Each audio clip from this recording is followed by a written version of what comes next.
back to you. By now you should have somehow realized what you gotta do. I don't believe that anybody feels the way I do about you now.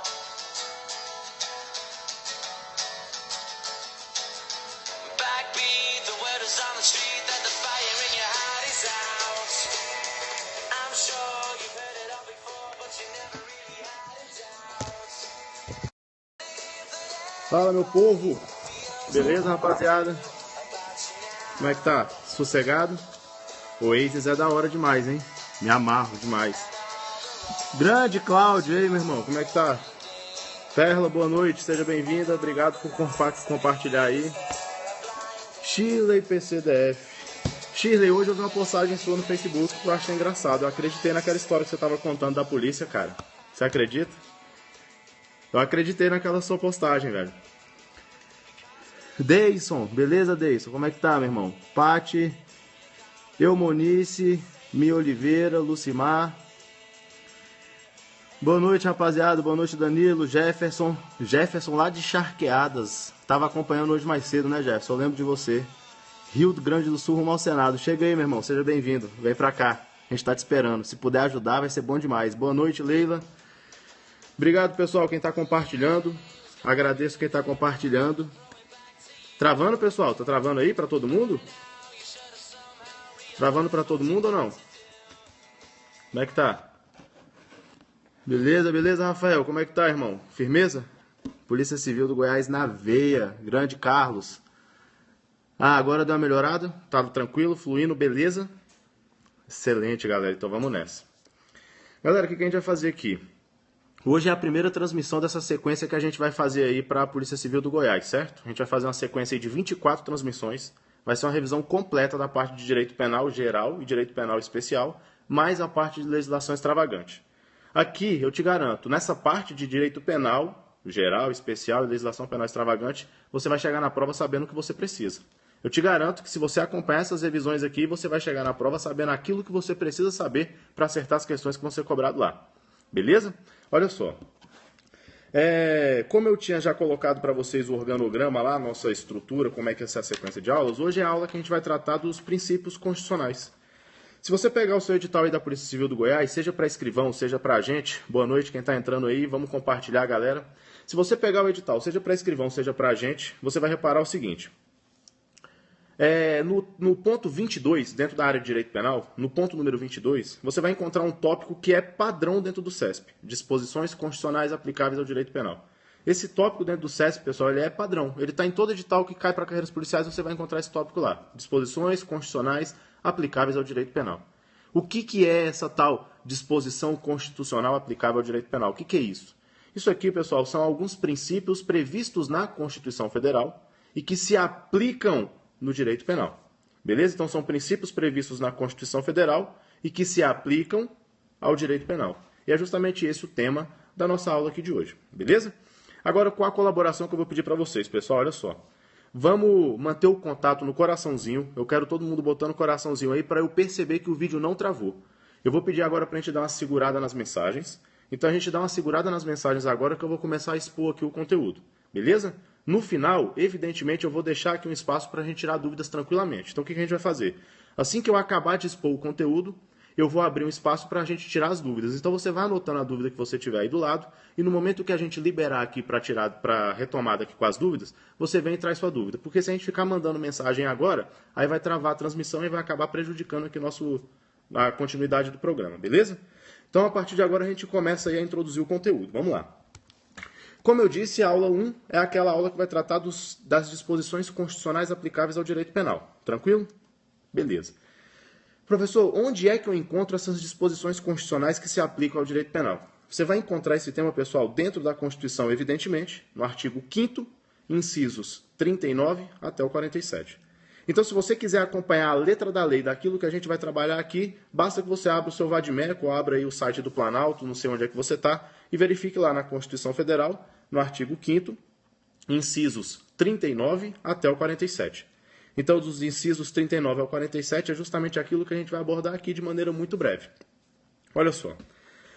O inciso 39, o primeiro dessa sequência que eu estou dizendo para vocês, ele é o princípio da legalidade. Então, é o inciso 39 do artigo 5º da Constituição Federal. Princípio da legalidade. Quando você pensa no direito penal e você quer estabelecer aqui uma base para a gente estudar direito penal, se você me pergunta, professor, o que é mais importante dentro do estudo de princípios do direito penal? Eu não tenho dúvida nenhuma de te falar. O princípio da legalidade é o princípio mais importante.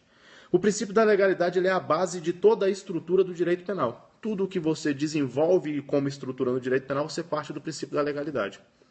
O que é esse princípio da legalidade previsto lá no artigo 5º, inciso 39? Esse princípio da legalidade ele é o seguinte: não há crime e não há pena sem lei que o defina. Então, não é possível criminalizar uma conduta, não é possível aplicar uma sanção penal a uma conduta se não houver uma lei prevendo o crime e prevendo a sanção penal antes da prática da conduta pelo agente. Galera, o princípio da legalidade ele é uma garantia que o cidadão tem contra a ingerência estatal na sua esfera de liberdade individual. A gente, como sociedade, a gente se organizou em sociedade e resolveu que ia viver em sociedade. Então a gente precisava estabelecer regras de convívio social. Não dá para você viver na sociedade sem uma regra de convívio social na esculhambação. Isso não tem como. Então, estabelecendo a regra de convívio social, a gente resolveu passar o poder aos nossos representantes e esses representantes, empoderados por nós, pelo povo, eles decidiriam o destino da sociedade. Eles decidem, então, o que a gente pode fazer e o que a gente não pode fazer. Eles decidem, então, o que é crime e o que não é crime.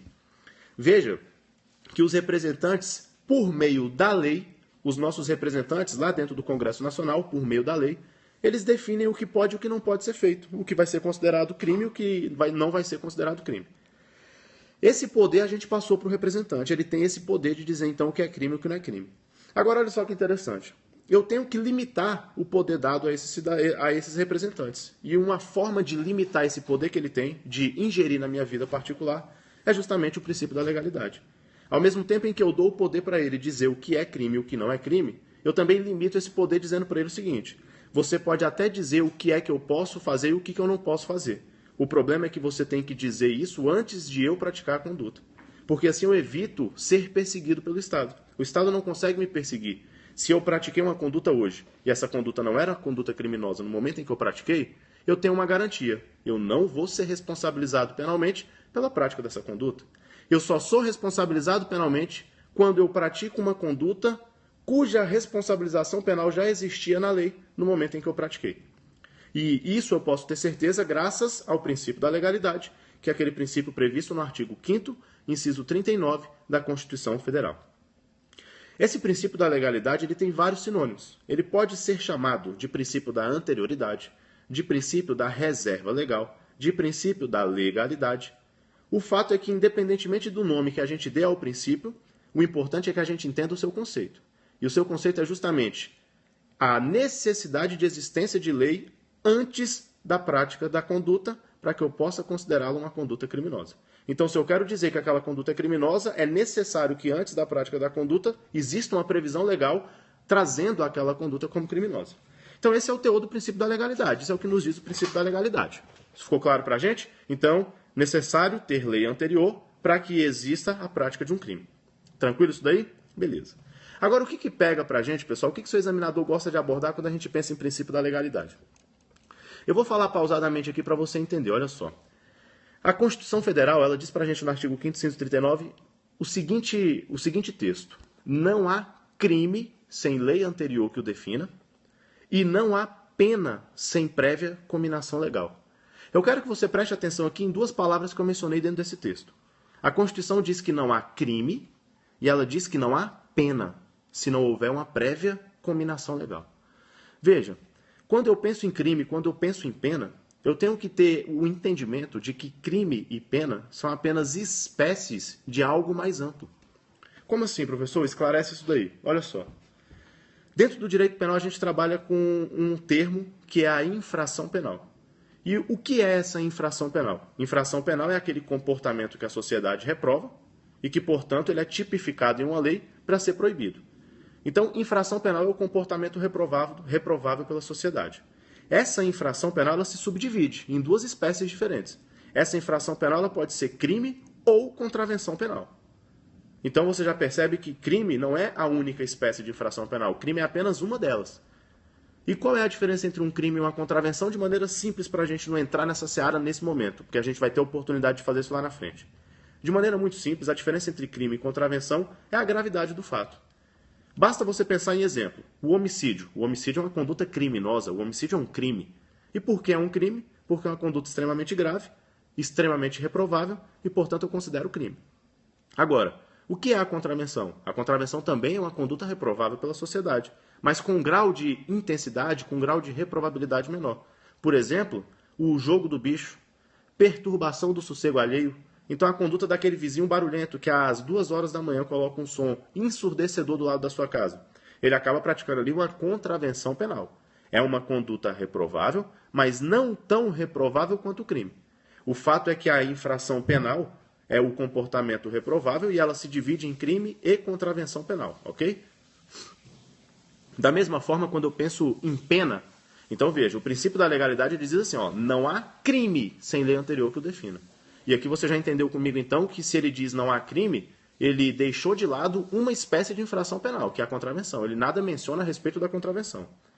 E ele repete esse mesmo equívoco quando ele fala da pena, porque ele diz o seguinte, não há pena sem lei anterior que a defina, sem lei anterior que a comine.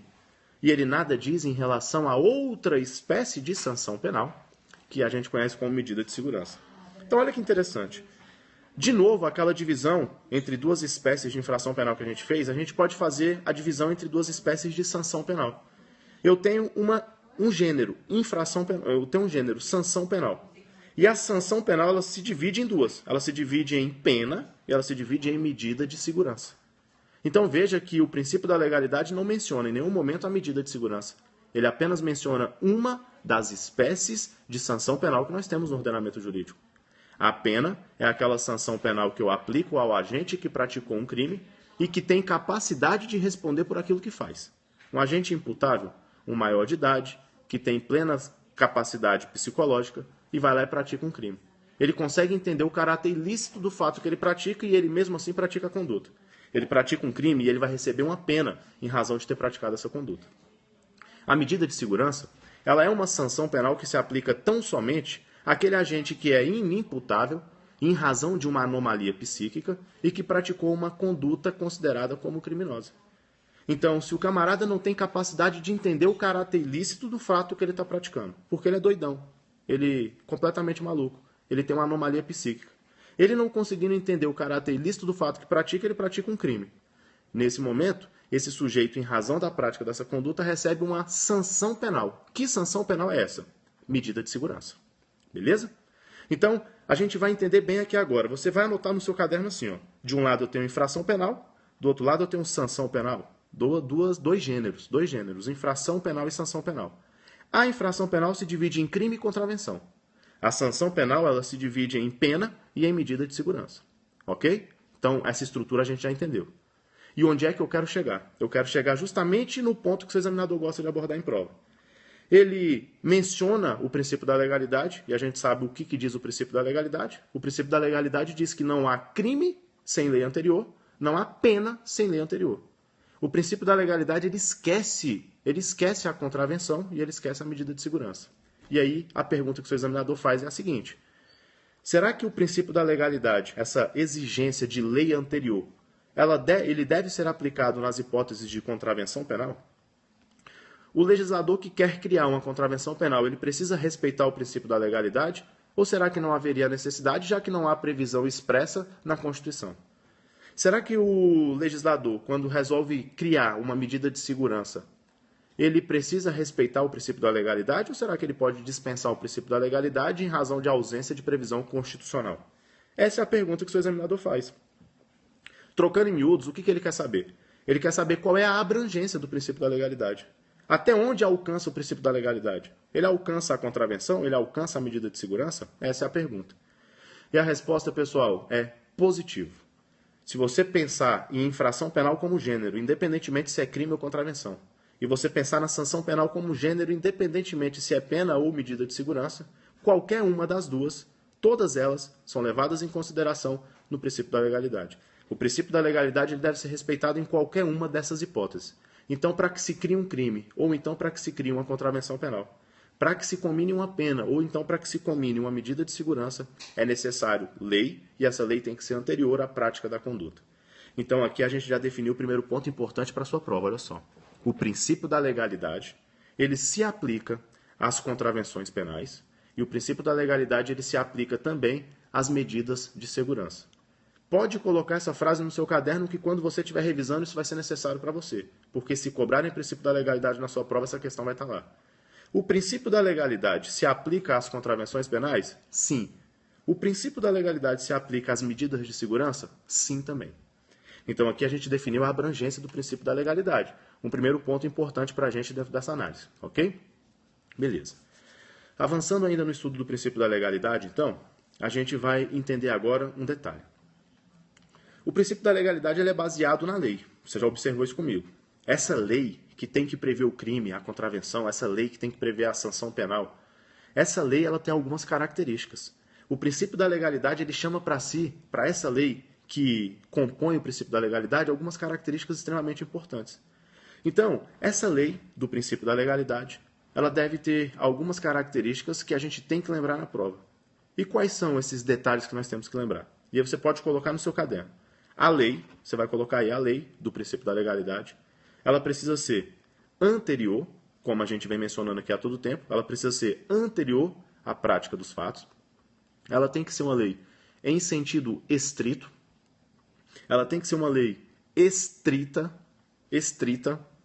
ela tem que ser uma lei escrita, ela tem que ser uma lei certa. Professor, são 5 características? 5 características. Anotou as 5? Precisa ser uma lei anterior, ela precisa ser uma lei em sentido estrito, ela precisa ser uma lei estrita, escrita e certa. E a gente precisa entender o que significa cada uma dessas características e quais os desdobramentos que decorrem em razão dessas características, ok? Então, o que a gente tem? Por que eu digo que a lei tem que ser anterior? Aqui é de maneira muito simples, a gente entende que é porque essa lei ela deve ser antes da prática do fato. Então, por isso ela tem que ser anterior. Tranquilo? Então, essa característica é mole. Por que lei anterior? Porque ela precisa existir antes da prática da conduta. Beleza? Agora, por que lei em sentido estrito? O que é isso, professor? O que é lei em sentido estrito? E aí você vai entender comigo o seguinte. Ela é lei em sentido estrito, pessoal, porque não pode ser qualquer ato normativo editado por qualquer autoridade que é capaz de criar um crime, de cominar uma pena. Se eu quero hoje, na realidade do direito penal brasileiro, do direito brasileiro, se eu quero criar um crime hoje, esse crime somente pode ser criado por meio de 2 espécies legislativas específicas, que são aquelas espécies que eu chamo de lei em sentido estrito. Que espécies são essas? Lei ordinária e, excepcionalmente, a lei complementar. Eu tenho vários atos normativos, que são capazes de criar normas de caráter geral para a sociedade. Mas esses atos normativos não são capazes de criar crime. Eu só tenho 2 atos normativos primários capazes de criar crime. Lei ordinária e lei complementar. E é exatamente isso que eu chamo de lei em sentido estrito. Professor, lei em sentido estrito significa dizer lei ordinária e lei complementar? Exatamente. Eu tenho uma outra classificação no direito que é a lei em sentido amplo. É a lei lato sensu, que são justamente todos os atos normativos primários. Professor, o que são esses atos normativos primários? O que é essa lei em sentido amplo? Aí você vai encontrar esse conceito no artigo 59 da Constituição Federal. Lá você vai encontrar uma previsão expressa de que são atos normativos primários a medida provisória, as emendas à Constituição, os decretos, as resoluções do Congresso Nacional e as leis ordinária, complementar e delegada. Veja que todos esses atos normativos primários previstos no artigo 59 da CF, todos eles são lei em sentido amplo. Mas para criar um crime, basta lei em sentido amplo? Não basta. Eu tenho que ter uma lei em sentido estrito. Tem que ser lei ordinária ou lei complementar. E aí entra um ponto importante na sua prova. Se tem que ser lei ordinária, se tem que ser lei complementar, o seu examinador gosta de te perguntar o tempo inteiro se é possível a criação de um crime por meio de uma medida provisória. Essa pergunta é clássica em concurso, pessoal, e a gente não pode cair nela de jeito nenhum. É possível criar um crime por meio de medida provisória? A resposta é negativo. Negativo por quê? A medida provisória ela tem até força de lei. Ela é um ato normativo primário, mas ela é lei em sentido amplo. E lei em sentido amplo não resolve o problema. Para a criação de crime é necessário lei em sentido estrito. Portanto, a medida provisória, apesar de ser ato normativo primário, apesar de estar prevista no artigo 59 da Constituição Federal, ela não pode criar crime, ela não pode combinar penas. Beleza? Então, medida provisória está fora. Medida provisória não pode criar crime. E aqui eu quero chamar a sua atenção para um detalhe. O seu examinador ele é criativo, ele é amaldiçoado. Aquele cara não presta, não vale nada. Ele é um infeliz. Então ele fica inventando um monte de justificativa, ele fica inventando um monte de historinha para você acreditar que uma medida provisória pode criar crime. Então ele começa a falar que em casos de extrema urgência, em casos excepcionais, em razão da extrema urgência, em razão de uma situação de calamidade, a medida provisória pode criar crime.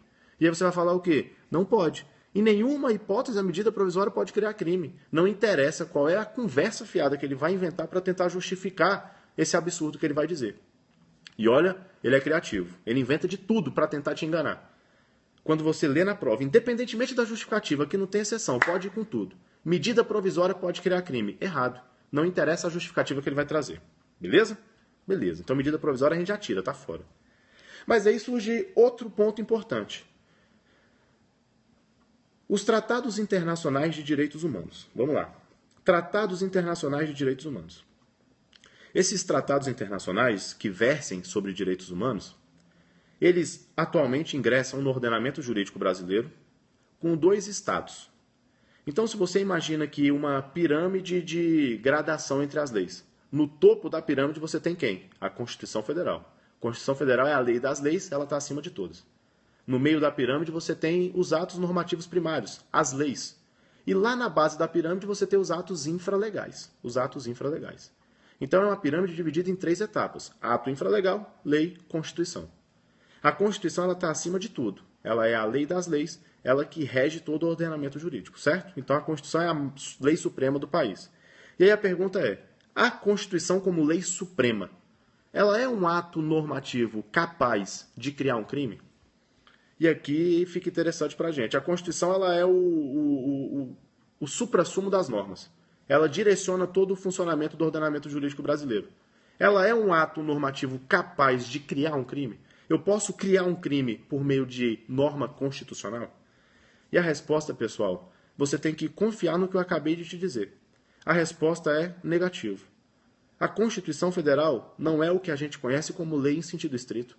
Lei em sentido estrito são só 2, LO e LC, lei ordinária e lei complementar. A Constituição não é lei em sentido estrito, portanto, nem mesmo a própria Constituição pode criar um crime. Nem mesmo a própria Constituição pode cominar uma pena. Você não vai encontrar nenhum crime previsto na Constituição. Não vai encontrar. Então, eu tenho o topo Constituição, no meio eu tenho lei, embaixo eu tenho ato infralegal. Beleza? Eu não esqueci, a gente estava falando dos tratados internacionais de direitos humanos. Eles vão ingressar no nosso ordenamento jurídico de alguma forma. Eles vão ter que se encaixar dentro dessa pirâmide em algum lugar. Eu posso te dizer o seguinte, esses tratados internacionais de direitos humanos, eles ingressam no ordenamento jurídico sempre acima da lei. Sempre acima da lei.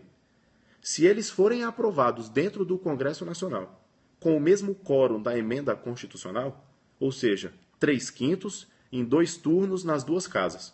Então, pego um tratado internacional que versa sobre direitos humanos, aprovo ele dentro do Congresso Nacional com o mesmo rito de uma emenda à Constituição.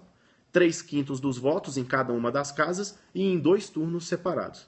Quando eu aprovo o Tratado Internacional que versa sobre direitos humanos nesses moldes, esse Tratado Internacional de Direitos Humanos ele ganha um status constitucional. Ele ingressa no ordenamento jurídico como emenda à Constituição. Ele foi aprovado pelo mesmo rito da emenda à Constituição, então ele ingressa com status constitucional. Agora, pode ser que esse tratado seja aprovado com um rito abaixo, ou seja, ele é aprovado como uma lei qualquer. Se ele não segue o rito da emenda à Constituição, quando ele é aprovado, ele ingressa no ordenamento jurídico acima da lei. Esse é o posicionamento do STF, e aqui é importante. Então, o Tratado Internacional de Direitos Humanos, ele ingressa no ordenamento jurídico acima da lei e abaixo da Constituição. Ele cria um novo patamar dentro da pirâmide. Então, ele se chama norma supralegal, acima da lei, abaixo da Constituição. Norma supralegal. Você vai observar o seguinte, existem 2 possibilidades para esse tratado internacional que versa sobre direitos humanos, beleza? Ou ele ingressa com status supralegal, ou ele ingressa com status constitucional. Ou supralegal ou constitucional. O fato é que ele sempre ingressa no ordenamento jurídico acima da lei. Sempre acima da lei. Ele está sempre acima da lei ordinária ou da lei complementar. Agora eu te pergunto, esse tratado internacional que versa sobre direitos humanos, ele pode criar crime? Ele pode cominar uma pena? Eu sei que ele ingressa no ordenamento jurídico brasileiro sempre acima da lei. Ou ele vai ter um status supralegal ou ele vai ter um status constitucional. A pergunta que eu quero agora é saber o seguinte: o Tratado Internacional de Direitos Humanos, ele pode criar um crime no ordenamento jurídico brasileiro, já que ele tem um status supralegal ou então um status constitucional? E aí você vai pensar o seguinte comigo: eu acabei de te dizer que nem mesmo a Constituição Federal é capaz de criar um crime. E aí você vai, de uma vez por todas, entender o que eu estou querendo te dizer desde o começo. Não é possível que você não vai entender isso agora. A Constituição não pode. A medida provisória não pode. O Tratado Internacional de Direitos Humanos não pode. Ninguém, além da lei ordinária e da lei complementar, pode criar um crime no ordenamento jurídico brasileiro. É só lei ordinária e lei complementar. Criação de crime, lei ordinária e lei complementar. Não importa qual é a justificativa absurda que ele vai inventar para tentar te convencer. Claro isso daí? Então, repassando para não esquecer. Medida provisória, não pode criar crime. Tratado Internacional de Direitos Humanos, independentemente do status, constitucional ou supralegal, não pode criar crime. A própria Constituição Federal pode criar crime? Não, não pode. Só lei ordinária ou lei complementar. Beleza? Então é isso que significa dizer lei em sentido estrito. Lei em sentido estrito é LO e LC. LO e LC. Acabou. Isso é lei em sentido estrito. Beleza? Então a gente pode avançar aqui agora para a terceira característica. Já vimos a anterior, já vimos em sentido estrito. Beleza? Lei tem que ser também estrita. Então olha que os termos se aproximam, mas são completamente diferentes. Então, lei em sentido estrito, lei estrita. O que é uma lei estrita? Galera, lei estrita é porque eu não posso, no direito penal, trabalhar com uma analogia que prejudique o réu. Então, vamos lá, vamos com calma. Terceira característica da lei que a gente está analisando dentro do princípio da legalidade, ela tem que ser uma lei estrita. Professor, por que estrita? O que é isso? Estrita porque eu não posso trabalhar com analogia maléfica dentro do direito penal. Não posso trabalhar com analogia maléfica dentro do direito penal. Professor, deixa eu entender bem isso daqui. Olha só. Você está dizendo que eu não posso trabalhar com analogia maléfica dentro do direito penal e, portanto, a lei tem que ser estrita. Exatamente. É exatamente isso. Então, significa dizer que se eu não posso trabalhar com a analogia maléfica, eu posso trabalhar com a analogia benéfica. Exatamente. Então, o que a gente precisa ficar atento na prova? Vem o item na sua prova dizendo o seguinte: o direito penal, em nenhuma hipótese, admite a utilização da analogia. Esse item está errado. O direito penal, em nenhuma hipótese, admite o uso da analogia. Errado. Errado porque o que se proíbe no nosso ordenamento jurídico é a analogia maléfica, aquela que prejudica o réu. Se eu estiver preenchendo uma lacuna da lei, utilizando algo que beneficie o réu, eu estou amparado pelo ordenamento jurídico. Vamos concretizar isso aqui para a gente conseguir entender? Vamos lá. Furto de sinal de TV a cabo. Eu gosto desse exemplo, apesar de ser um exemplo polêmico, eu gosto de ir logo no polêmico. Vamos aqui entender. O que seria uma analogia que prejudica o réu? Vamos lá. O Código Penal, no artigo 155, parágrafo 3º, ele prevê a situação de quem subtrai energia e ele equipara a energia à coisa alheia móvel. Então, o Código Penal nos diz que a energia, seja ela energia elétrica ou qualquer outra espécie de energia que tenha valor econômico, a energia se equipara à coisa alheia móvel. Portanto, a subtração de energia, crime de furto. Subtração de energia é crime de furto. Isso está expresso no Código Penal. Beleza? Chegou ao STF a seguinte pergunta. O camarada estava respondendo por ter subtraído sinal de televisão a cabo. O STF fez algumas audiências públicas e acabou concluindo que o sinal de TV a cabo não era energia. Não era energia. E aqui a gente não está para discutir a ciência, a gente está para discutir o direito. O STF disse, sinal de TV a cabo não é energia. Pronto. Não é energia, não é. Essa verdade agora para a gente é absoluta. O sinal de TV a cabo não é energia. Mas o sinal de TV a cabo ele se aproxima da energia elétrica, se você for parar para pensar. Pega o sinal da NET. Ele é cabeado, entra na sua casa da mesma forma que entra a energia elétrica. Ele é algo que a gente não vê abstrato e a gente tem a sensação de que são a mesma coisa. Então, se são casos semelhantes, apesar de não existir lei, eu não posso fazer uma analogia e completar uma lacuna da lei para poder punir a conduta daquele que subtraiu o sinal de TV a cabo? Veja que eu estaria fazendo o que aqui? Analogia. A lei prevê somente o furto de energia. O sinal de TV a cabo não é energia. Então eu faço uma analogia para equiparar o sinal de TV a cabo com a energia e aí eu puno a conduta do agente que subtraiu o sinal de TV a cabo. Será que eu poderia fazer isso por meio da analogia? Obviamente não. Porque essa analogia ela visa prejudicar o réu. E a analogia maléfica, negativo, não pode acontecer. Então esse é um exemplo clássico de analogia maléfica. Beleza? Agora, se a analogia ela existe para beneficiar o réu, aí está liberado. Essa pode acontecer. A gente também tem um exemplo clássico dentro do direito penal de analogia que beneficia o réu. Então vamos lá. Artigo 181, inciso 1. Artigo 181, inciso 1. Ele prevê ali uma causa de escusa absolutória nos crimes contra o patrimônio. Então aquele camarada que subtrai um bem do seu cônjuge, da sua cônjuge, durante a constância da sociedade conjugal, se não usa violência, não usa grave ameaça, ele subtrai sem violência, sem grave ameaça, um furto. Aquela mulher que vai na carteira do marido e pega R$50. Aquele marido que vai na bolsa da mulher e pega 50, 100, R$200, sem que o cônjuge perceba a subtração do bem. O Código Penal prevê o seguinte: se é um cônjuge subtraindo do outro durante a constância da sociedade conjugal, ou seja, enquanto eles ainda estão casados, o direito penal não vai se meter nisso. Isso aí é casos de família, problema não é meu, problema é de vocês. Vocês se resolvam aí. Não vem chamar o direito penal para resolver o problema da sua casa. O problema da sua casa é seu, não tem nada a ver com isso. Então ele traz ali uma causa de escusa absolutória, isenção de pena. Isenção de pena. Se é um cônjuge subtraindo do outro, meu irmão, o problema é de vocês, se resolvam. É isento de pena, eu não vou me envolver com isso aí. Beleza? Essa causa de isenção de pena, ela existe para quem? Para o cônjuge em relação ao outro cônjuge. Para pessoas que são casadas.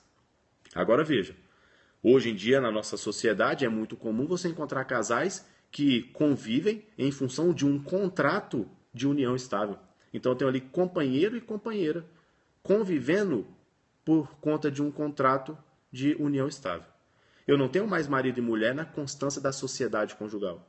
O que eu tenho agora é companheiro e companheira durante o contrato de união estável. Veja que não é a mesma situação. É algo semelhante, mas não é a mesma situação. A lei não tem previsão expressa quanto a isso. A lei não previu em nenhum momento que um companheiro subtrair do outro companheiro caracterizaria isenção de pena. Mas será que nesse caso eu posso usar a analogia para estender a isenção de pena ao companheiro e à companheira? Será que isso seria possível? Aqui a analogia da mesma forma. Eu tenho uma lacuna na norma. Existe lacuna. Mas essa lacuna vai ser preenchida de forma que eu vou beneficiar o camarada. Basta você pensar o seguinte: se um companheiro subtrai o dinheiro da companheira, ele não tem causa de isenção de pena expressamente prevista, não tem. Mas eu posso, por analogia, aplicar a isenção de pena do cônjuge para ele. Veja que ao aplicar, por analogia, essa causa de isenção de pena para ele, eu estou beneficiando esse camarada. E ao beneficiá-lo fazendo essa analogia, está tudo em casa. A analogia benéfica ela é permitida. Então eu posso completar uma lacuna da norma, algo que não existe expressamente desde que seja para beneficiar o réu, como nesse caso. Então aqui a informação precisa para a gente é a seguinte: a analogia maléfica dentro do direito penal é proibida, mas a analogia benéfica dentro do direito penal é permitida. Beleza? Por que a gente está falando de analogia? Porque a gente está analisando aquela característica da lei, dentro do princípio da legalidade, que é a lei em sentido estrito. Lei em sentido estrito. A lei tem que ser estrita. Beleza? Então a gente avança um pouquinho. Vamos para a nossa próxima característica. A lei também tem que ser uma lei escrita, formalizada, positivada. Eu não posso basear a punição de um agente nos costumes da sociedade. Eu não posso fazer, e aqui a gente já muda a característica, a gente já vai agora para a lei escrita, a necessidade da lei ser positivada. Eu não posso, dentro do ordenamento jurídico brasileiro, punir uma conduta de um agente em razão dos costumes da sociedade. Eu não posso punir a conduta de um agente em razão dos costumes da sociedade. Um exemplo bem simples para a gente entender isso daqui, bem bobo. Pensa uma sociedade conservadora lá do interior do país. Uma sociedade conservadora no interior do país. Nessa sociedade, a sociedade como um todo, ela interpreta como inconcebível a prática da conjunção carnal, a prática da relação sexual antes do casamento. Não pode ter sexo antes de casar. Chega um forasteiro que não é daquela região e que obviamente não se adequa a essa regra, uma regra de uma sociedade conservadora que está em desconformidade com a normalidade do país. Chega o forasteiro, se engraça pro lado de uma menininha, conquista a menininha, pratica uma relação sexual com ela antes do casamento. Naquela sociedade, o costume é não haver relação sexual antes do casamento, mas o camarada chegou e praticou a relação sexual com a menina, contrariando o costume da região. Esse sujeito pode ser punido por essa conduta? Veja, se essa menina com a qual ele praticou relação sexual é maior de idade, ela é capaz e ela consentiu na prática do ato sexual, formalmente, legalmente, eu não tenho crime nenhum. O que eu tenho são costumes que pretendem incriminar aquela conduta. E o costume não pode ser utilizado para incriminar uma conduta. Se não existe lei punindo a conduta que aquele agente praticou, ele não pode ser sancionado por aquilo que ele fez. Claro assim. Beleza? Então aqui basta que a gente lembre. Posso ter costume incriminador? Jamais. O costume não pode ser utilizado para criar um crime que não existe na lei. Então esse sujeito não poderia responder por estupro. Estupro exige violência ou grave ameaça. Ele não praticou relação sexual com quem tinha menos de 14 anos. Portanto, não praticou formalmente crime nenhum. Ele pode até ter contrariado os costumes daquela localidade, mas isso não é suficiente para punir esse agente. Beleza? Beleza. Então você já sabe, costume não pode criar crime, não pode. Agora, será que o costume poderia revogar um crime existente? E aí que fica a dúvida. O costume poderia revogar um crime existente? Um exemplo, o jogo do bicho. O jogo do bicho é uma contravenção, mas serve como exemplo. O jogo do bicho é uma contravenção, um comportamento reprovável pela sociedade previsto na norma como uma conduta infracional, é uma infração penal. A sociedade hoje já não reprova com tanta veemência essa prática do jogo do bicho. Você não vê ninguém aí fazendo manifestação na rua para acabar o jogo do bicho. A sociedade não está muito preocupada se está tendo jogo do bicho ou se não está tendo jogo do bicho. A gente tem mais com o que se preocupar. É uma conduta que, apesar de estar prevista na norma, hoje em dia pode-se dizer que ela é praticamente irrelevante para a sociedade. Você percebe que o costume na sociedade hoje já não reprova essa conduta. Será que o fato de o costume na sociedade deixar de reprovar a conduta é suficiente para descaracterizar o crime? É suficiente para revogar a existência de um crime?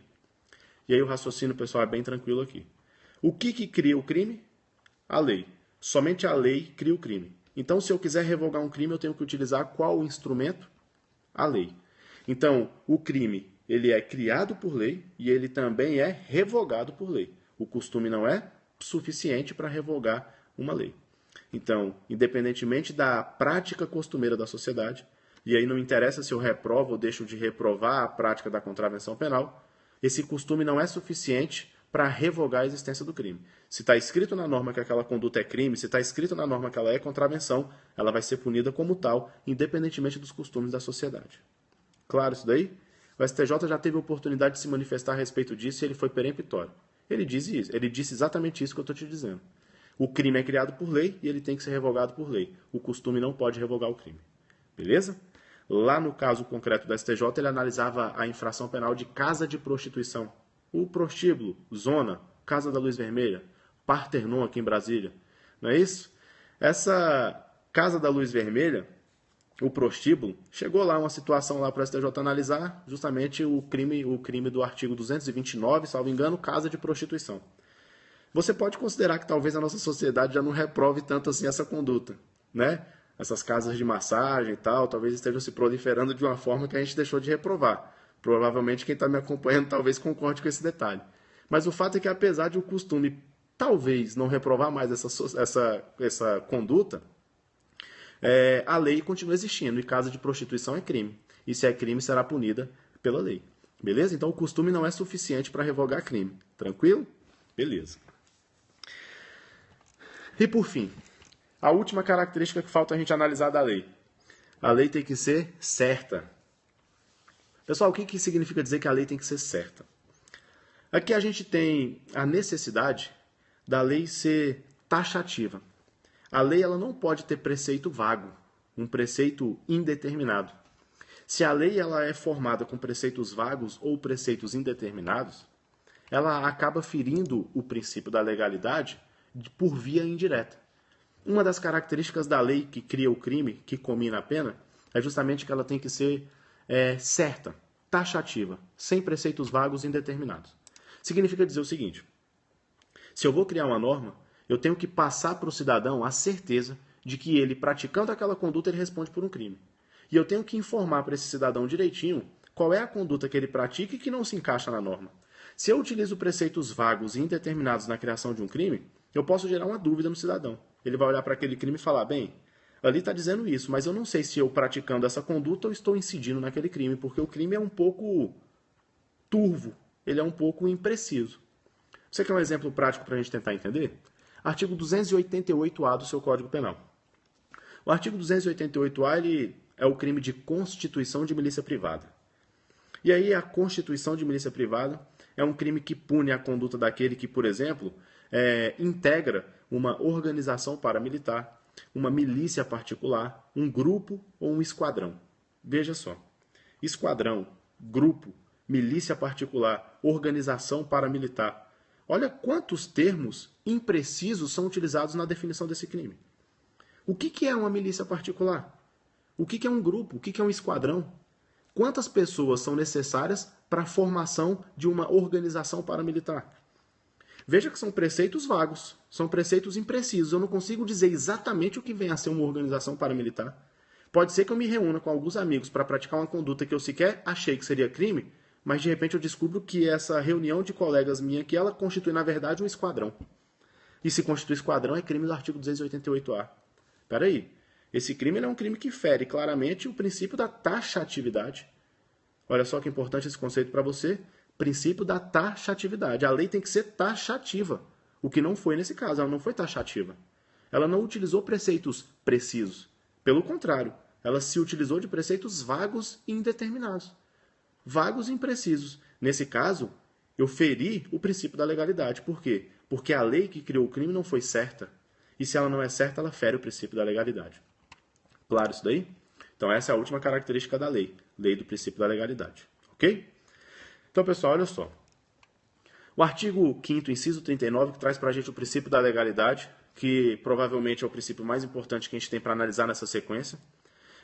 Os desdobramentos, tudo aquilo que é necessário para a prova é o que a gente tratou até aqui agora. Do começo do periscópio até agora, a gente conseguiu encerrar o primeiro inciso, o inciso 39 do artigo 5º, o princípio da legalidade. O que cair de princípio da legalidade na sua prova, você detonou. Essas informações são as informações mais importantes para você. Beleza? Só que a gente vai avançar. Na sequência, dentro dessa sequência que eu te passei do artigo 5º da CF, a gente tem ainda os incisos 40 ao 47. O inciso 40 eu vou falar de maneira muito breve, só para que você saiba. A gente vai analisar ele ainda para frente. O inciso 40 ele trata da irretroatividade da lei penal. A lei penal não pode retroagir. Essa é uma regra que comporta uma exceção, que é aquela exceção em que eu permito que a lei retroaja quando ela é benéfica. Então, o artigo 5º, inciso 40, eu não quero analisar ele aqui agora, porque a gente tem um periscópio marcado para tratar de lei penal no tempo. E quando a gente for falar de lei penal no tempo, eu vou voltar nesse assunto. Então, a gente vai ganhar um tempo agora. O artigo 5º, inciso 40, trata da irretroatividade da lei penal, um tema que a gente ainda vai abordar nas próximas transmissões. Então, eu vou pular lá na frente, quando a gente for tratar de lei penal no tempo, próximo periscópio que a gente for fazer, a gente vai ter a oportunidade de tratar disso tranquilo, beleza? Então, a gente pula, vamos para o 41. E aí, quando a gente chega no inciso 41 do artigo 5º, é importante agora a gente conhecer, na verdade, uma sequência. O que a gente vai analisar agora é um tema conhecido como mandado constitucional de criminalização. Então, o que a gente vai analisar a partir de agora? A gente vai analisar os mandados constitucionais de criminalização. Se você apertar a tecla SAP, o que significa esse termo mandados constitucionais de criminalização? É uma ordem constitucional. É um mandado da Constituição, é a Constituição mandando. Mandando o quê? Mandando criminalizar uma determinada conduta. E aí a gente vai fazer um link com aquilo que a gente viu no começo. A Constituição Federal pode criar crime? Não, não pode. A gente acabou de ver isso no princípio da legalidade. Não é isso, advogada Pinata? Constituição não cria crime. Se ela não cria crime, mas ela é a lei suprema do ordenamento jurídico, o que eu tenho que fazer? Se eu mando aqui, eu mando aqui em casa, mas eu não posso executar uma determinada atribuição, apesar de ser eu quem mando aqui. Então eu vou determinar que alguém execute aquela atribuição que eu não posso. É exatamente o que a Constituição faz dentro do ordenamento jurídico. Ela, a Constituição, não pode criar crime, mas ela pode mandar criar, porque é ela que manda em tudo. Ela é o topo da cadeia hereditária. Então a Constituição ela faz o quê? Ela se vale do mandado constitucional de criminalização. ela dá uma ordem para o legislador dizendo o seguinte, ó, eu não posso criar crime, mas eu quero que o racismo seja um crime. Eu quero que a ação de grupos armados seja um crime. Já que eu não posso criar, você vai criar, e você não pode desrespeitar o que eu estou mandando. Então agora a gente vai começar a analisar exatamente quais são essas ordens constitucionais para o legislador ordinário. Quais são as ordens de criação de crime. Beleza? São 4. Dentro do artigo 5º a gente tem 4. Inciso 41, 42, 43 e 44. Beleza? São 4 mandados constitucionais de criminalização. O inciso 41 do artigo 5º, ele trata daquele inciso que traz para a gente a previsão das práticas atentatórias dos direitos e liberdades fundamentais. Então, o inciso 41 é aquele que se preocupa em punir qualquer discriminação atentatória aos direitos e liberdades fundamentais. Qualquer uma. Então, ela deixa claro o seguinte, eu tenho que sancionar criminalmente qualquer conduta que viole um direito e uma liberdade fundamental. Você quer um exemplo de legislação que vem exatamente para suprir esse mandamento constitucional? A Lei 7.716 de 89. É uma lei que também surge em razão do racismo. Mas essa Lei 7.716 de 89, ela surge dentro do ordenamento jurídico exatamente para obedecer a um mandado constitucional de criminalização, punir uma discriminação atentatória contra direitos e liberdades fundamentais. Nossa senhora, eu sou engraçado desse tanto e não sabia, gente. Quem que é essa criatura que entrou aqui rindo desse jeito, meu Deus do céu? Nossa, nem eu sabia que o cara tão engraçado desse jeito, não tinha me falado ainda não. Então, olha lá. Eu tenho um mandado constitucional de criminalização dizendo que eu tenho que punir qualquer discriminação atentatória dos direitos e liberdades fundamentais. E aí, como exemplo, eu tenho a Lei 7.716 de 89. É aquela lei que surge para punir a conduta daquele que discrimina alguém. Um exemplo, beleza? Agora, o que importa para a gente em prova não é esse inciso 41, não. O que importa para a gente em prova é justamente os 3 incisos que a gente vai ver agora. Esses 3 são importantes. E aí, se você está fazendo um caderninho com as dicas que a gente está passando, você vai anotar o seguinte. Racismo. Racismo é o inciso 42. É exatamente o primeiro que a gente vai analisar. O racismo, ele nada mais é do que um mandado constitucional de criminalização dentro do artigo 5º da Constituição Federal. A Constituição diz que o racismo ele deve ser punido. Ele deve ser punido com pena de reclusão. E ele será considerado um crime inafiançável e imprescritível. Essas 2 informações você tem que anotar. Então vamos lá. O racismo é um mandado constitucional de criminalização, certo? A Constituição não podia criar um crime, mas ela mandou o legislador criar. Ela disse o seguinte, ó, eu quero que você crie um crime de racismo. Racismo tem que ser crime no ordenamento jurídico brasileiro. Eu não posso criar, mas você vai criar.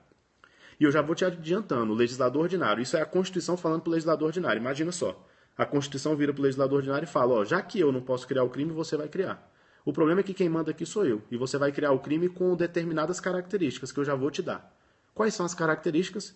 O racismo ele tem que ser inafiançável, ele tem que ser imprescritível e ele tem que ser punido com pena de reclusão. Então, você pode criar a lei do jeito que você quiser, mas essas 3 características você vai ser obrigado a colocar. Inafiançável, imprescritível e sujeito à pena de reclusão. Isso quem está mandando sou eu. Isso é o quê? Mandado constitucional de criminalização.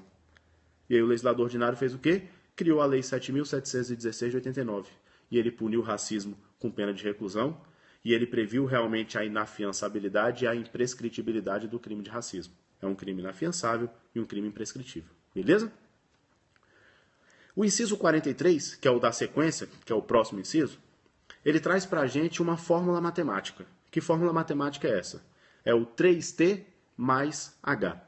Então você vai anotar aí na sua folha. 3t mais h. Professor, o que diabo é 3t mais h? Que porra é essa? A gente está estudando direito, agora virou já aqui uma fórmula aritmética.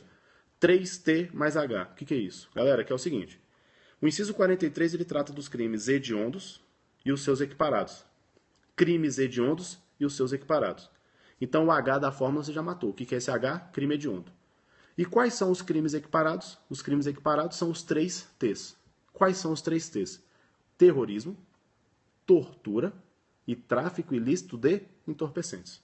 Então, eu tenho os crimes hediondos, o H, e os 3 T's, que são os equiparados. Tortura, terrorismo, tráfico ilícito de entorpecentes. Os crimes hediondos e os seus equiparados, os 3 T's, os hediondos e os seus equiparados, eles serão considerados, e isso é um mandamento constitucional também, eles serão considerados inafiançáveis, e insuscetíveis de graça e anistia. Veja que mudou um pouco em relação ao racismo. O racismo era inafiançável e os hediondos e seus equiparados também são inafiançáveis. Nisso, eles são idênticos. Todos eles são inafiançáveis. Agora, o racismo era imprescritível. Esses crimes hediondos e seus equiparados são insuscetíveis de graça e anistia. Insuscetíveis de graça e de anistia. Ou seja, eu não posso conceder esses benefícios da graça e da anistia para os crimes hediondos e seus equiparados. Aí você me pergunta, professor, e o indulto? O indulto ele é proibido pela Constituição? Pode colocar essa observação no seu caderno e você vai matar isso daí. O indulto ele é proibido pela Constituição? Negativo. O indulto não é proibido pela Constituição. O indulto ele é proibido para os crimes hediondos e seus equiparados em razão da Lei 8.072. A Lei dos Crimes Hediondos é que trouxe a previsão da vedação do indulto. O indulto não tem vedação constitucional. Se amanhã eu revogo a Lei dos Crimes Hediondos, esses hediondos e os seus equiparados passam a poder receber a aplicação do indulto. Por quê? Porque a vedação do indulto não é constitucional. A vedação do indulto ela é legal. Ela é prevista na Lei 8.072, mas ela não tem origem constitucional. O que a Constituição veda é simples. Ela veda a fiança e ela veda a graça e a anistia. Então é inafiançável, não tem graça e não tem anistia. É só isso. O indulto, de acordo com a Constituição, o indulto é possível? De acordo com a Constituição, sim. Mas a gente sabe que ele é vedado por conta da lei, Lei 8.072. Beleza? Então, olha só. Já matamos o racismo inafiançável e imprescritível. Já matamos o 3TH. Terrorismo, tortura, tráfico, hediondos, que são insuscetíveis de graça e anistia e são inafiançáveis. Agora falta o terceiro. O terceiro, inciso 44 do artigo 5º, que é o inciso que prevê justamente o crime que pune a conduta da ação de grupos armados, civis ou militares, contra o Estado democrático, contra a ordem constitucional e o Estado de Direito. Então, se um grupo civil ou militar armado pratica um ato atentatório contra o Estado de Direito, contra a ordem constitucional, ele vai ser sancionado nas medidas do artigo 5º, inciso 44, e será um crime, da mesma forma que o racismo, inafiançável e imprescritível. As características desse crime de ação de grupos armados, e a gente vai resumir, ação de grupos armados, ele tem as mesmas características do crime de racismo. Ou seja, são crimes inafiançáveis e imprescritíveis. Inafiançáveis e imprescritíveis. Mnemônico para você lembrar disso daí? Ração. Racismo mais ação de grupos armados. Ração é o quê? Inafiançável e imprescritível. Ração. Racismo mais ação de grupos armados. Ração é inafiançável e imprescritível. 3TH. 3TH é inafiançável e insuscetível de graça e anistia. Beleza? Então vamos lá. Esses três temas que a gente tratou aqui na sequência, incisos 42, 43 e 44 do artigo 5º da Constituição Federal, são pontos extremamente importantes para a nossa prova, porque são peguinhas interessantes que o examinador gosta de fazer. São os famosos mandados constitucionais de criminalização. Mandados constitucionais de criminalização.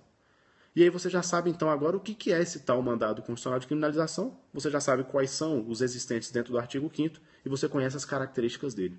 Ou seja, a gente já matou aqui 3 incisos importantes para a sua prova. O importante é só que você se lembre e decore essas características. É óbvio que na sua prova ele gosta de fazer o quê? Salada de fruta. Ele vai virar para você e vai falar que o racismo é um crime inafiançável e insuscetível de graça e anistia. Aí você vai falar, não, calma aí. O racismo é inafiançável e imprescritível. Está errado isso daqui. Ele vai te falar que o crime hediondo é um crime imprescritível. Ele vai te falar que o crime de tráfico de drogas é um crime imprescritível. Errado. O crime de tráfico de drogas, de tortura, de terrorismo e os hediondos, eles são inafiançáveis e insuscetíveis de graça e anistia. Então aqui a jogada é essa. É decorar essas características dentro desses 3 blocos. Beleza? Tranquilo? Aí a gente encerra o mandado constitucional de criminalização. Esse é o conteúdo. 42, 3 e 4, mais aquele inciso 41 no começo. Beleza? A gente agora está apto para ir para o inciso 45. Então, olha só, a gente já está indo para o antepenúltimo inciso importante dessas disposições constitucionais. O inciso 45 do artigo 5º, ele é um princípio extremamente importante para a gente. É o princípio da intranscendência da pena. O princípio da intranscendência da pena. O que nos diz esse princípio? Ele diz algo que para a gente é evidente. Eu imagino que você consiga visualizar isso com a clareza solar. Imagina só, eu vou te contar logo um caso concreto e já me fala se isso tem lógica. O pai pratica um crime de homicídio. Homicídio, pena de 6 a 20 anos. Então o pai praticou esse crime, certo? Ele tem que receber uma sanção penal em relação a esse crime que ele praticou. Se ele praticou o crime de homicídio, ele tem que ser preso. A liberdade dele vai ser privada. Ele vai ter a privação de liberdade. Então ele tem que ficar enjaulado 10 anos. 10 anos de reclusão em razão de ter matado uma pessoa. Ele vira para o Estado e diz o seguinte, eu matei aquela pessoa e eu recebi uma pena de 10 anos de privação de liberdade. Eu não quero cumprir essa pena não. Mas está aqui, meu filho se dispôs a cumprir a pena para mim. Tem como ele cumprir esses 10 anos aí no meu lugar? O que ele está pedindo? Ele está pedindo para a pena que deveria ser aplicada para ele, passar da pessoa dele para a pessoa do filho dele. Fala, aplica a pena no meu filho, eu tô fora, não vou ficar preso 10 anos não. Bota ele lá porque ele ainda tem mais tempo de vida, eu tô morrendo daqui a pouquinho. Tem como a pena passar da pessoa do condenado, pessoal? É óbvio que não, isso é absurdo, é ridículo a gente imaginar isso. Então aqui é o seguinte, o princípio da intranscendência da pena, ele só existe para garantir que isso não aconteça. A pena não pode, em nenhuma hipótese, passar da pessoa do condenado. E aqui eu vou ser mais claro com você agora. Agora a gente vai apertar. Esse exemplo é óbvio, ele é claro. Eu vou te dizer algo que normalmente no direito costuma estar errado, que são aquelas verdades absolutas. Normalmente no direito isso apresenta erro. Sempre que a gente encontra a verdade absoluta na prova, a gente fica desconfiado. O artigo 5º, inciso 45, ele diz: nenhuma pena passará da pessoa do condenado. E de fato, nenhuma pena passará da pessoa do condenado. Nenhuma. Não há exceção, pessoal. Trata-se de um princípio absoluto. Não existe pena no direito penal, no direito constitucional brasileiro, não existe pena que passe da pessoa do condenado. Se é uma sanção penal, se é uma pena, ela só pode ser aplicada a quem praticou o ato. Se é pena, ela não passa da pessoa do condenado. Acredita no que eu estou te dizendo para você não errar a questão em prova. Se você encontrar uma questão em prova te dizendo que uma pena vai ser transmitida para outra pessoa que não seja quem praticou o crime, essa questão está errada. Não existe possibilidade da pena passar da pessoa do condenado. Não existe nenhuma hipótese, nenhuma. Por que eu estou insistindo nesse detalhe? Porque a pena de privação de liberdade, ela se torna um exemplo muito claro para a gente. Se o camarada praticou um homicídio e tem que ficar 10 anos preso, que seja ele o preso e não eu que não pratiquei isso daí. Eu não posso pegar o filho dele e colocar o filho dele na prisão no lugar dele. Porque o filho dele não pode pagar por algo que ele não fez. Eu tenho que respeitar aqui a intranscendência da pena. Isso a gente consegue visualizar com muita facilidade. Mas existem outras espécies de pena que também não podem passar da pessoa do condenado. E aí você vai lembrar de qual pena? A pena de multa. Existe no direito penal brasileiro a pena pecuniária, a pena de multa. O camarada praticou uma infração penal e ele recebeu como punição a pena de multa. Se ele recebe uma pena de multa como punição pelo crime que ele cometeu, eu posso fazer com que essa pena de multa passe da pessoa do condenado? Eu posso fazer com que o filho dele pague a multa dele? Se a multa é uma pena, eu posso fazer com que o filho pague a pena no lugar dele? Não posso, pessoal. Não me interessa a natureza da pena. Pode ser uma pena de privação de liberdade, pode ser uma pena de restrição de direito, pode ser uma pena pecuniária, como é o caso da multa. Se é pena, somente pode pagar essa pena quem praticou a conduta. O filho dele não pode pagar essa pena, ainda que seja uma pena pecuniária. Quem é obrigado a pagar? O camarada que praticou. Onde é que eu quero chegar? Você, obviamente, deve estar olhando o artigo 5º, inciso 45 da Constituição agora, e pensando em desligar aqui, só que não desliga ainda não, fica aqui comigo. Porque você está falando, professor, você está louco. Aqui na Constituição está dizendo o seguinte: nenhuma pena passará da pessoa do condenado, e aí tem uma vírgula, podendo a reparação do dano e a decretação do perdimento de bens serem estendidas aos sucessores até o limite do valor do patrimônio transferido. Como é que você me disse que esse princípio não tem exceção? Se ele mesmo está dizendo aqui que a pena não passa da pessoa do condenado, mas a reparação do dano e a decretação do perdimento de bens são estendidas aos sucessores. Ele mesmo traz a exceção. Aqui você precisa ficar atento com o detalhe, pessoal. Você está confundindo uma coisa com outra. Esse inciso, ele trata de duas situações distintas. Ele só quis deixar claro e acabou complicando.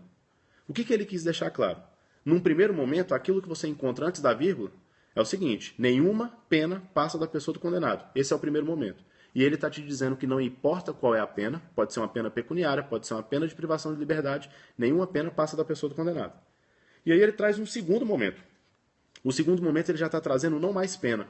A reparação do dano, o perdimento de bens não são penas. São efeitos da condenação. São efeitos da condenação. Esses efeitos da condenação, eles podem sim passar da pessoa do condenado. Então olha que interessante. O camarada pratica um delito de homicídio. Ele é rico, tem muito dinheiro, praticou o crime de homicídio, ele recebeu uma pena privativa de liberdade, ficou preso no presídio, e cumulada com essa privação de liberdade, ele vai receber também a obrigação de reparar o dano que ele causou. Veja, ele matou um pai de família. Aquele pai de família que ele matou, ele sustentava uma família. Assim que ele morreu, ele deixou uma família desamparada. Veja que a prática delituosa desse pai, ela acabou gerando um dano na esfera civil. Ela acabou deixando uma família desamparada. Essa família que ficou desamparada em razão da prática delituosa do pai, ela precisa ser ressarcida civilmente. Existe uma indenização a ser reparada. Eu preciso pagar uma pensão para aquela família, já que eu fui o responsável pela morte de quem sustentava aquela família. Aqui eu estou falando de reparação de dano. É uma reparação feita na esfera civil, não é pena. A pena privativa de liberdade está cumprindo lá no presídio. Mas a obrigação de reparar o dano, ela pode passar para os sucessores? Pode. Você quer ver em qual caso? Imagina agora que esse camarada que matou o pai de família dentro do presídio, ele morre. Morreu, extinguiu a pena. Ele não vai mais pagar a pena. Mas o fato dele ter morrido e deixado uma herança vultosa para a família, não o exime da responsabilidade de pagar civilmente o dano que ele gerou para aquela família. Então, o filho tem direito a receber a herança do pai. Mas dessa herança eu vou ter que descontar o valor que eu tenho que pagar para a família. Porque isso é um efeito da condenação, não é pena. Eu não estou passando para o filho uma pena aplicada ao pai. O que eu estou passando é a obrigação de reparar um dano. E essa obrigação de reparar um dano não é pena. Ela é um efeito decorrente da condenação. E esse efeito decorrente da condenação, ele pode sim passar da pessoa do condenado. Então, nesse caso, se o condenado morreu, ele não vai pagar, obviamente, a dívida civil que ele tinha. Mas ele deixou herança, eu posso pegar essa herança, pagar a dívida que ele deixou e o resto fica com os herdeiros. Claro isso daí? Então, o que pode acontecer, que é exatamente o que traz para a gente o artigo 5º, inciso 45, é a transmissão aos herdeiros da obrigação de pagar o dano causado, civilmente, e de perder bens em favor da União. Esses bens que cita o artigo 5º, inciso 45, são aqueles bens que foram utilizados para a prática de condutas delituosas, que foram instrumentos, proveitos do crime. Esses bens que são proveitos do crime, que são instrumentos utilizados para a prática criminosa, eles são perdidos em favor da União. Esse perdimento de bens, ele obviamente atinge o patrimônio dos herdeiros. Beleza? Legal. Então aqui a gente viu esse princípio da intranscendência da pena e os seus desdobramentos. Regra, e essa regra é absoluta. A pena não passa da pessoa do condenado. Entretanto, é possível, apesar de não ser pena, é possível que os efeitos da condenação superem a pessoa do condenado e acabem atingindo os herdeiros desse condenado. Beleza? Fechamos então o 45, tranquilo? Beleza. Então vamos lá, vamos dar continuidade. Agora a gente vai para o inciso 46. A gente vai para o inciso 46. O inciso 46 ele traz para a gente o princípio da individualização da pena. Então olha lá, penúltimo inciso, princípio da individualização da pena. Esse princípio da individualização da pena é o seguinte: o camarada que foi condenado, que praticou uma infração penal, ele precisa ser considerado na sua individualidade. Cada um que pratica o crime precisa ser visto de uma forma específica. Eu não posso tratar todo mundo da mesma forma. Eu tenho que individualizar a forma como aquele agente vai cumprir a sanção penal em razão do crime que ele praticou. Beleza? A gente consegue enxergar muito facilmente o princípio da individualização da pena quando a gente pensa na última etapa da análise da pena, que é quando ele está dentro do presídio. E aí dentro do presídio eu vou definir quem é que cumpre a pena em regime aberto, quem é que cumpre em regime semiaberto, quem é que cumpre no fechado. Quem é que vai ter remissão em razão do estudo, quem é que vai ter remissão em razão do trabalho e quem não vai ter esses benefícios. Aquele que tem bom comportamento carcerário, que vai ter o saidão, o outro não teve, não vai ter o saidão. Veja que tudo isso é mecanismo para individualizar a pena. Aquele sujeito que vai cumprir a sanção em RDD, regime disciplinar diferenciado, porque ele praticou uma infração penal durante a execução da pena. Tudo isso é forma de individualizar a pena. Isso a gente enxerga bem. Então a gente vê que esse princípio da individualização da pena ele se direciona ali para o poder executivo, que é o poder responsável por administrar os presídios. Essa vertente ela é clara para a gente consegue enxergá-la facilmente. Agora, qual é o detalhe para a prova? O princípio da individualização da pena, e esse é o detalhe para a prova, ele é um princípio que se destina ao legislador, ele se destina ao julgador e a quem vai executar a pena do camarada. Ele não é um princípio que se destina tão somente ao plano execucional, ao plano do sistema penitenciário, ao poder executivo. Ele é um princípio que se direciona tanto para o poder legislativo, quanto para o poder judiciário, quanto para o poder executivo. Ele se direciona aos três. Então você quer ver o funcionamento do princípio da individualização da pena para o poder legislativo? Você consegue ver isso claramente. Como? Quando eu tipifico a conduta de homicídio, um crime extremamente grave, onde eu retiro a vida de alguém, eu coloco ali uma pena que varia de 6 a 20 anos. 6 a 20 anos. Quando eu crio o crime de furto, que é um crime patrimonial, e é uma subtração praticada sem violência, sem grave ameaça, ou seja, de reprovabilidade mais baixa, eu coloco a sanção penal variando de 1 a 4 anos. O que o legislador está fazendo aqui? Ele já está individualizando a pena do agente. Porque se o agente praticar um homicídio, a pena vai ser de 6 a 20. Se ele praticar um furto, ela vai ser de 1 a 4. Então ele está fazendo nada mais, nada menos do que individualizar a pena. Se você praticou homicídio, 6 a 20. Se praticou furto, 1 a 4. Veja que esse é o funcionamento do princípio da individualização da pena dentro do Poder Legislativo. O princípio da individualização da pena ele começa lá na origem, lá na criação da lei. A lei tem que respeitar esse princípio.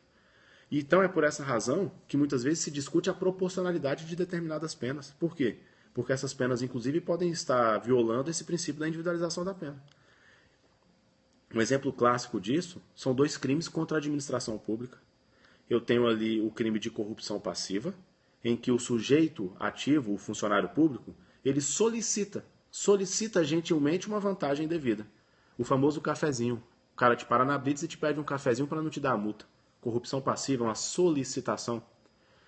Esse crime é punido com a pena de 2 a 12 anos. 2 a 12 anos. Eu tenho outro crime funcional que é o delito de concussão.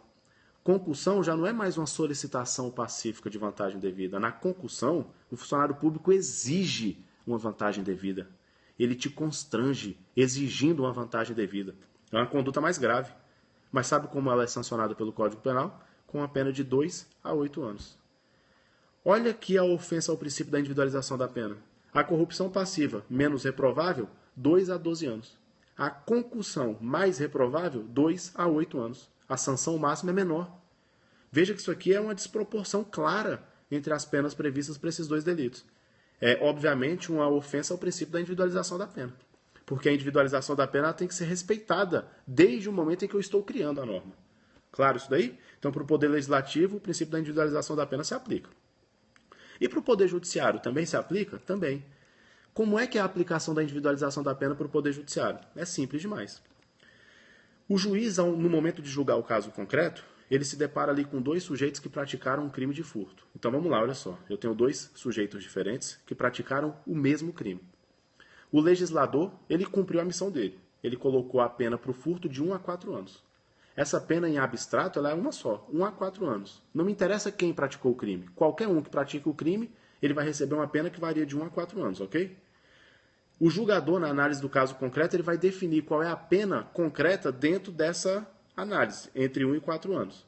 E é justamente nesse momento que existe a aplicação do princípio da individualização da pena.